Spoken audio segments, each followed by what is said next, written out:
While around 12,000 US children will reportedly receive untested shots of swine flu vaccine, critics say the vaccination trial means the children will effectively be turned into guinea pigs.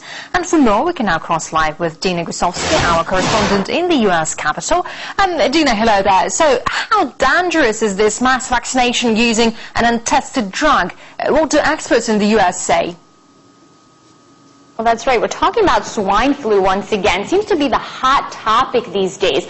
There's a bit of a rush to test a new flu vaccine. Now, like you said, about 12,000 children in Oklahoma are going to be tested with this vaccine to see what the side effects are going to be. And like you said, here in the United States, we call that being a guinea pig.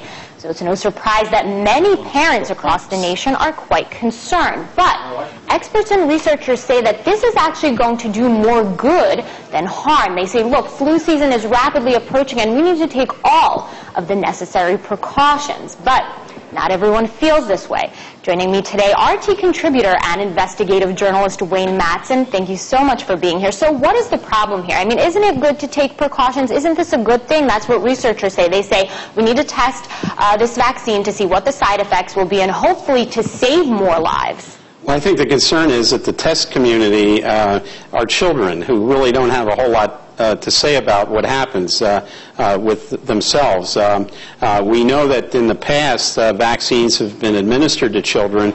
There's a feeling that because the vaccines were not well tested, that some of those vaccinations may have led to autism, and there's been several class action suits in that area. So with a new vaccine that's untested, a lot of people are saying, why are you using children as young as 3 years old for this type of testing? They certainly don't know what the situation is, and it's probably not the best test community to use.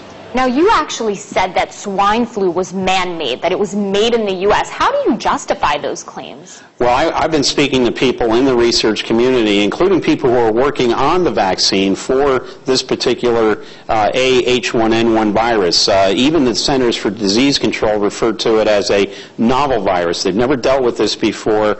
I've also heard it called the hybrid virus. It contains two forms of swine flu, two forms of human flu, and one form of the very deadly avian flu.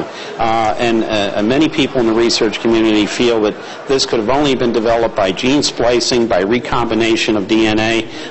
One of the specimens used was an Inuit woman who died of the great flu pandemic of 1918.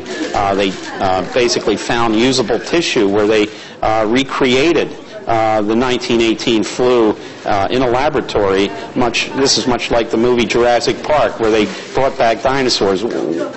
Many people say, why would you want to bring back to life a flu that was so deadly, but for all intents and purposes was a dead flu? Well, there are even some people in the media who say that there are certain people who are going to benefit from this virus. Isn't that a little bit ridiculous? Well, I think so. We've already seen now, initially when we had the outbreak in Mexico, we were told about the number of people who had contracted this influenza. Now we're being told about the number of people who are dying from it. So we had first reports. So who are they talking about when they say that there's some people who can possibly benefit from this virus? Well, the only people who may benefit are the vaccine manufacturers, and I think that's where there's some concern. The pharmaceutical companies? The big pharma.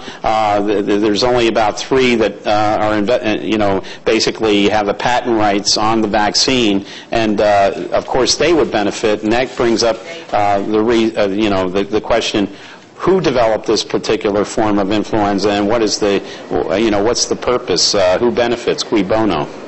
But, researchers do say that we have to do this. The flu season is coming up.